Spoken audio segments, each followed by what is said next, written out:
We've made it. We made it. We made it. We made it. Where did we make it to?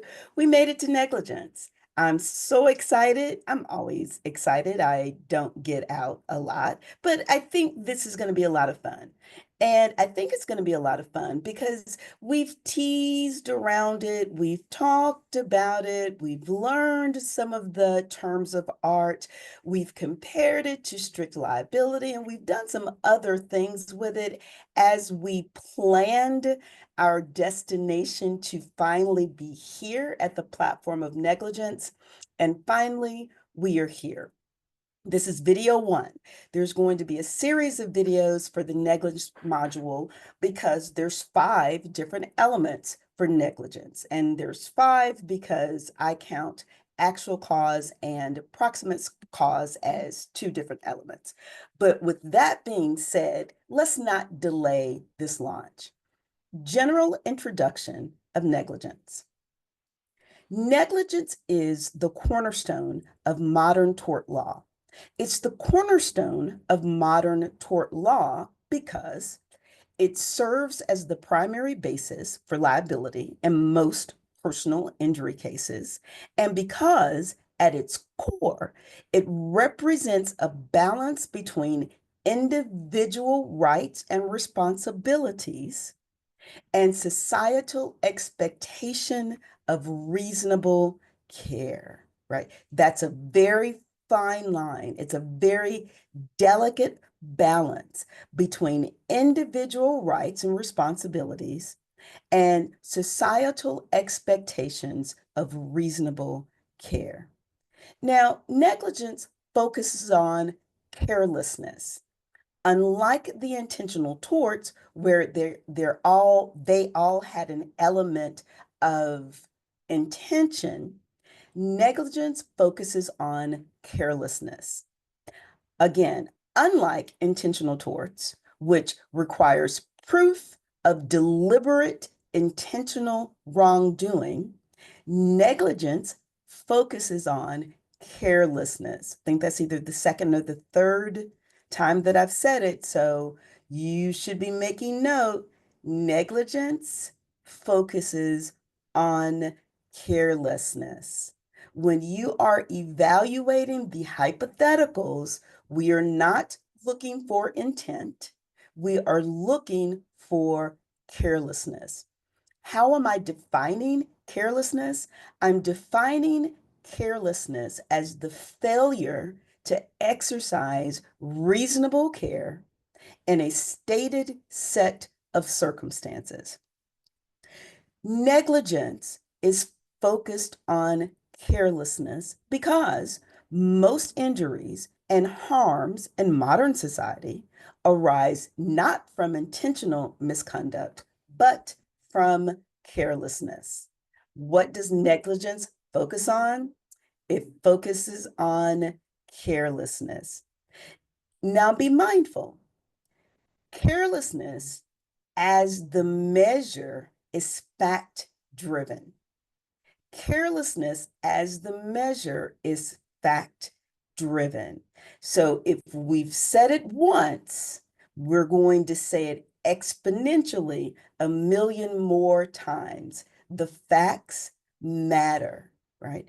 The outcome of the determination of whether there's liability or no liability for the tort of negligence is heavily influenced by the evidence and the context. So you have to read critically to the third degree. Yeah. The standard of care for the tort of negligence is based on what a reasonable person would do under the same or similar circumstances. In other words, let's go back to that balance we just spoke about. The societal expected behavior balanced with the exercise of individual autonomy. I like to call it objective common sense. And I say objective common sense because common sense is common sense. But by its nature, common sense is a subjective trait, right? It's a subjective trait. We'll take that trait and make it objective.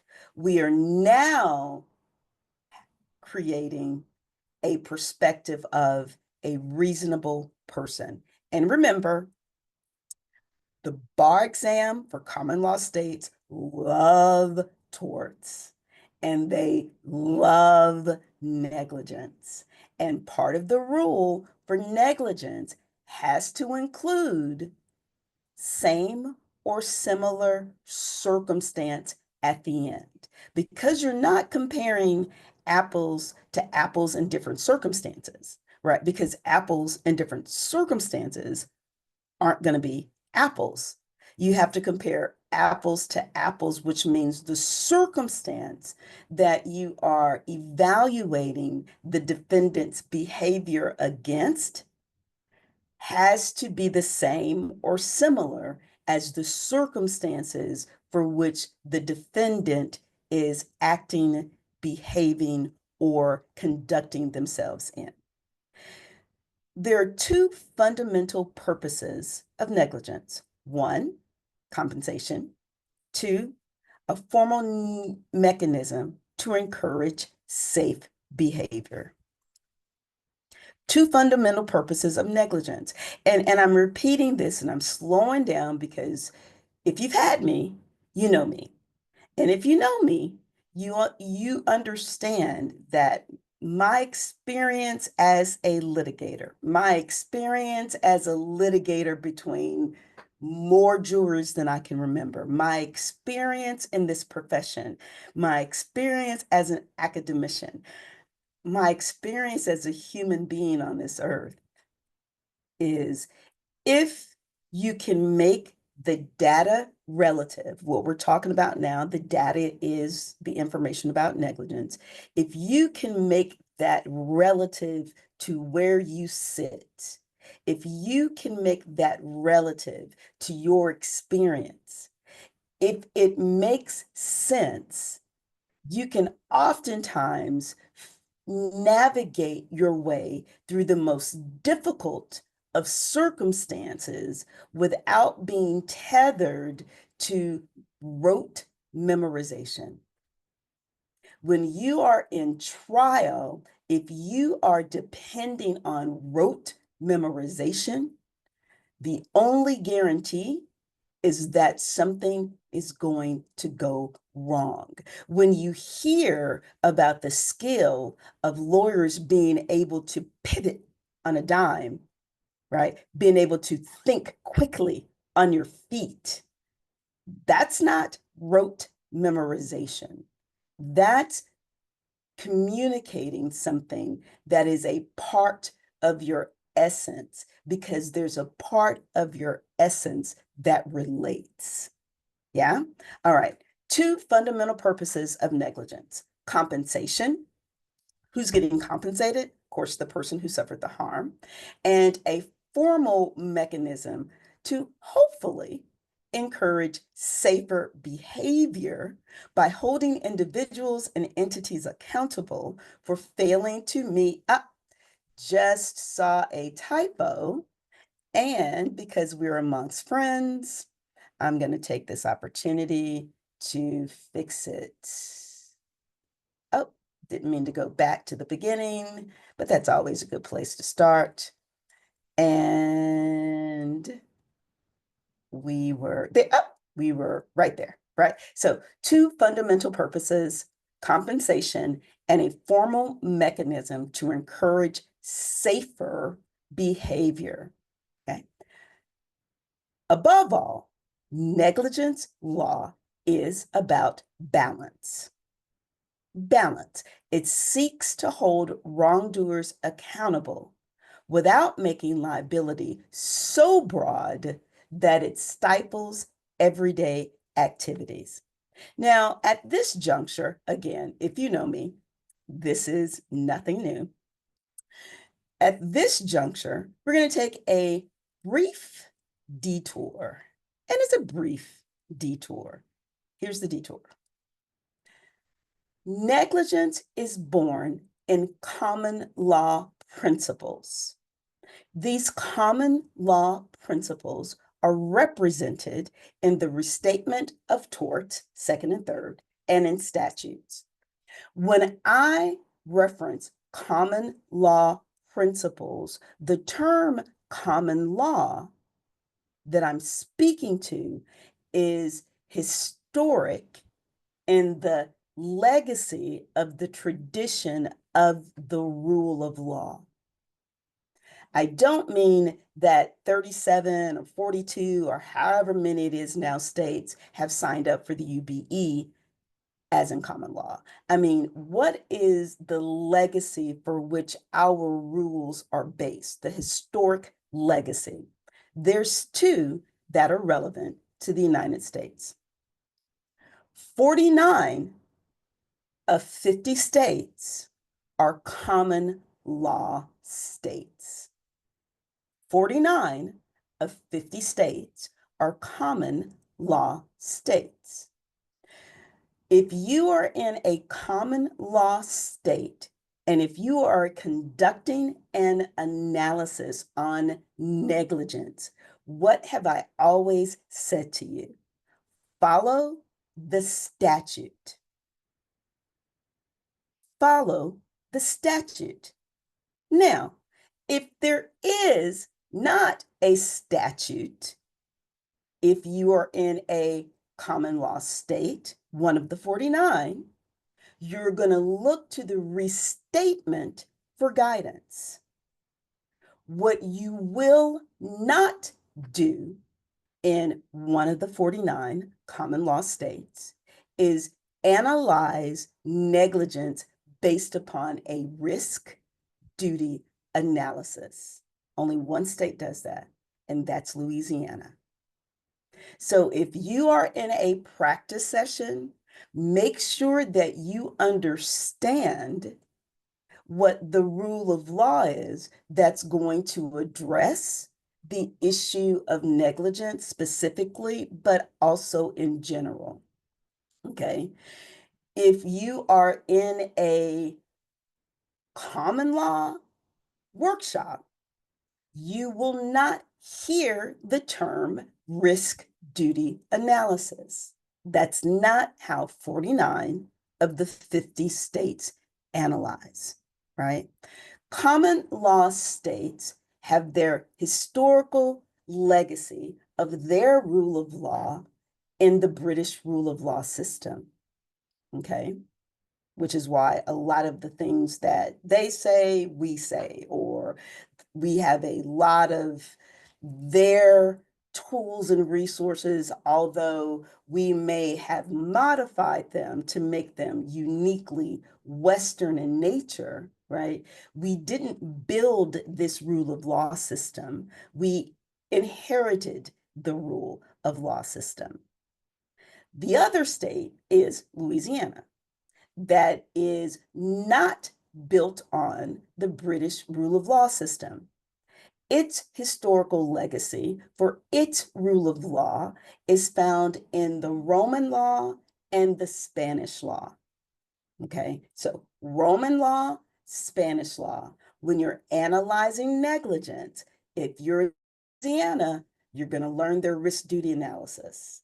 If you're not, then don't, because you're going to have to unlearn it to learn how we do it in 49 of 50 states. And it's not as simple as just matching things up, okay? If you are being taught, tested, or trained on a risk duty analysis, you will be forced to learn the way of the 49 states when you plan to take the bar. There's just a difference. I teach the duty element model, which is what we teach and which is what we practice in 49 of the 50 states. Have I said 49 of the 50 states are common law states as it relates to the historical legacy of our rule of law? Here's a chart. I'm not going to spend a lot of time going through it. The only reason I addressed it is because I understand that there was a workshop made available for some parts of negligence prior to the formative, and common law students were either invited or mistakenly happenstance their way into that workshop and were utterly confused. I didn't know anything about the workshop. Had I would have forewarned you, because I know that created a lot of unnecessary anxiety for some of you. If you want to look at it from a different way, here's some of the differences between their duty risk and our duty of care analysis. I call it the duty element analysis, right? They have an element, a required element of a scope of duty. We do not. Our scope of duty is taken into consideration in our analysis of proximate cause. Okay. One more comparison, if you like it, you will have this video. You can play with it, rerun it, fast forward it, do all the different things that you want to do to it. But I needed to speak to that. And assuming that I'm here, assuming that I'm teaching negligence, assuming that I'm teaching torts next year, I will be mindful that we will set up, that's the common law, will set up a workshop to address negligence so that what you need to be filled with will be made available to you in its purest form that we can provide. Now, let's jump back to business. Negligence has a dual nature. Negligence has a dual nature. Negligence operates both as a cause of action in tort law and as a descriptive term for conduct that fails to meet legally required standard of care. This dual nature reflects the way that courts and legal scholars conceptualize negligence in different contexts. Remember, I told you how important the context were. Negligence has a dual nature. It can serve as a descriptive term, or it can serve as a whole tort, right? A whole cause of action. Well, let's look at negligence as a descriptive term. Negligence as a descriptive term is a presumptive statement about the conduct of another that falls below expectations. It denotes an actor's failure to behave with objective common sense. Again, that's my term, objective common sense. Objective meaning independent of personal opinion, common sense meaning practical judgment and sound reasoning. Okay.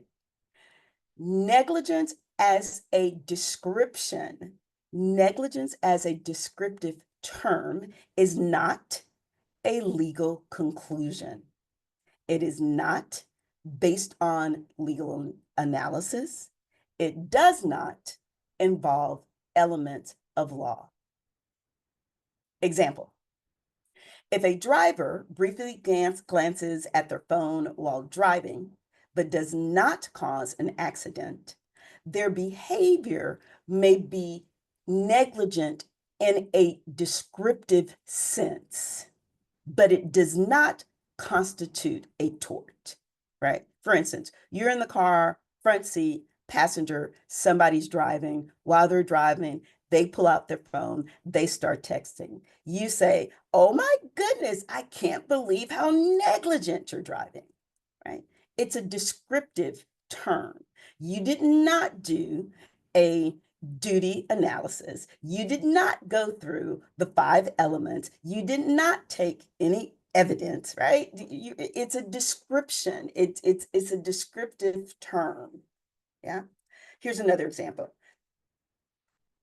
A doctor failing to wash their hands before seeing a patient could be described as negligent. But unless that failure to wash his hands leads to harm, there is no actionable negligence under tort law. You get it? A person's conduct can be negligent in the descriptive sense without necessarily giving rise to legal liability. Negligence as a tort. Negligence as a tort is a legal claim that leads to a civil cause of the action that may lead to the determination of legal liability if all of the required elements are met.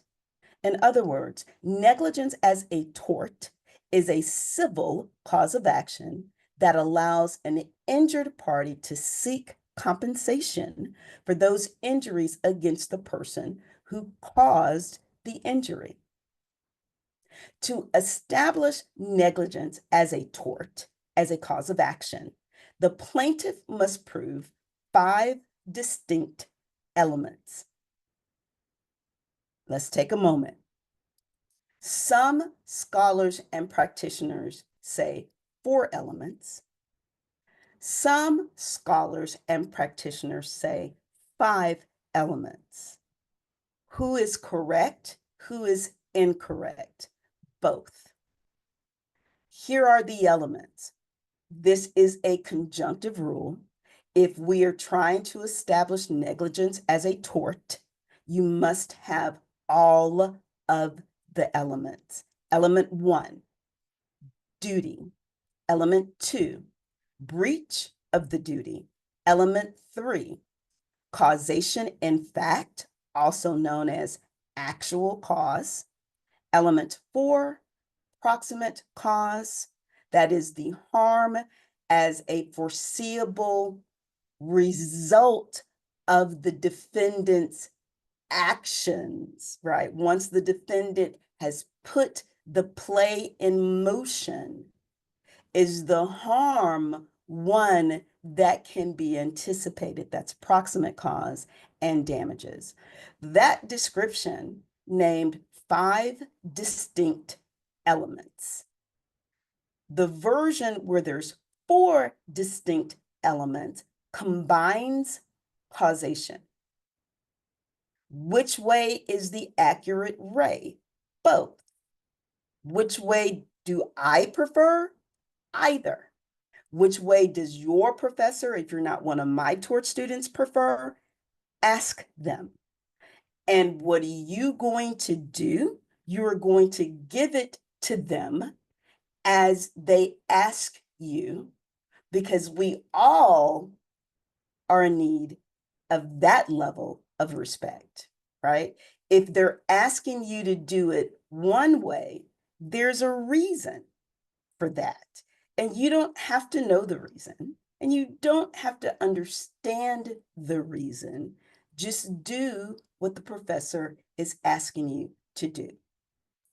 I will share with you my concern for collapsing the 2 causations is oftentimes in the anxiety and in the adrenaline rush to try to complete an analysis within a prescribed period of time, if I don't have 5 elements enumerated and I conflate the 2 causation elements, there is a risk that in that haste, you don't actually analyze both the actual cause and the proximate cause, and they're both required. So, as a measure of safety, I usually recommend write them as 5 distinct elements. That way you won't forget one in your haste. Okay. All right. Now that we've talked a little bit about what it is to be negligent as a description, what it is to be negligent as a tort, what the elements are if I am trying to analyze a tort, and the difference between common law, 49 states, and the analysis that we use for determining negligence, and that of Louisiana, which is a civil territory only in that the historical legacy for the rule of law is based on Roman law and Spanish law. Okay, fantastic. Let's talk about the elements of negligence with just a little bit more detail. Understanding that we're going to have different videos. We're going to have 2 videos for the duty of care, because duty of care has 2 prongs. We're going to have 1 video for breach of duty. We're going to have 1 video for actual cause. We're going to have 1 video for proximate cause, and we're going to have 1 video for harm/damages. And then we'll get into the defenses of negligence. Okay. With each of those subsequent videos, we will do a deeper dive of each of the elements for that particular video. So what I'm providing right now, remember, what is this? This is video 1, and this is just a general introduction so that you can have some of the information as we roll out the layers. Yeah. Duty of care is a legal obligation of the defendant to the plaintiff, not to increase the risk of harm. We'll talk more about it.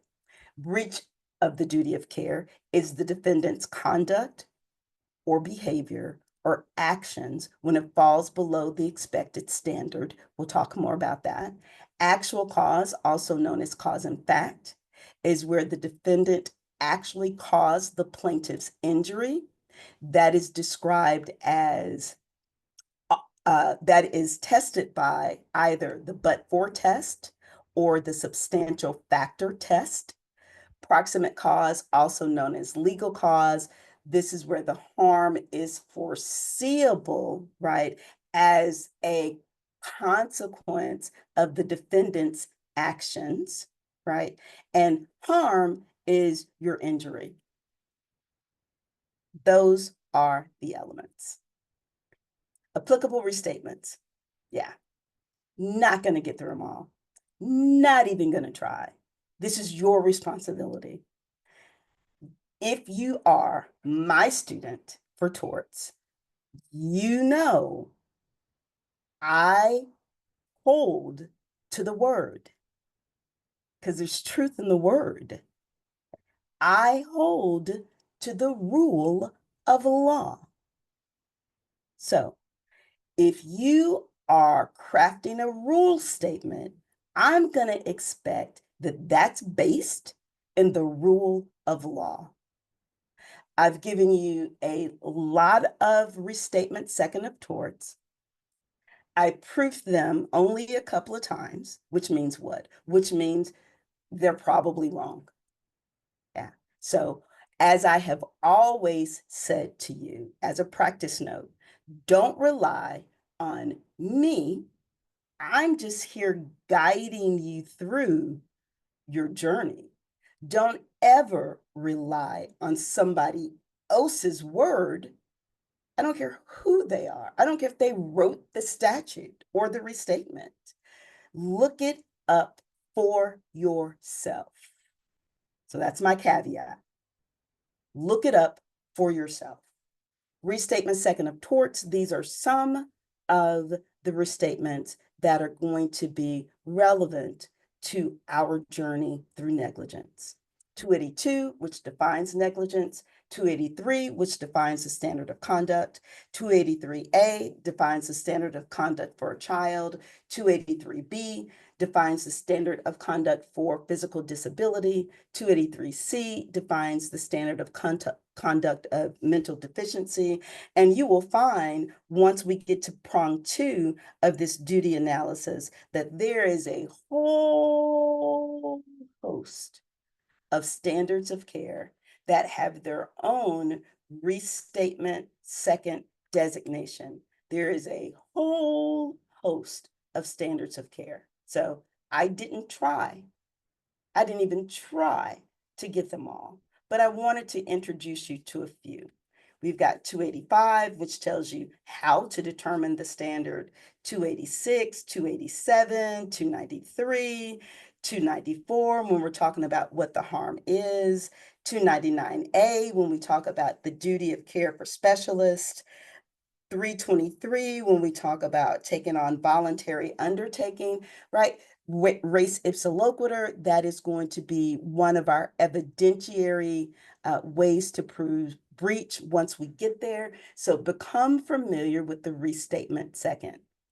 We also have restatement third of torts that also has a host of information about negligence. Become familiar with it. That I know seemed really, really short, but that is the general introduction to the world of negligence. And I guarantee you it is going to be a fun ride. It took us less than 40 minutes to cover all of this introductory information. I hope that it proves to be beneficial. I will post the PowerPoint.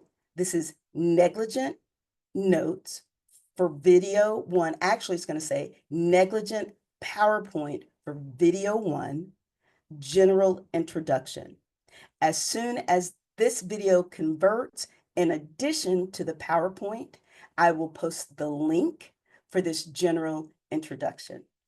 Thank you, and I look forward to the next video.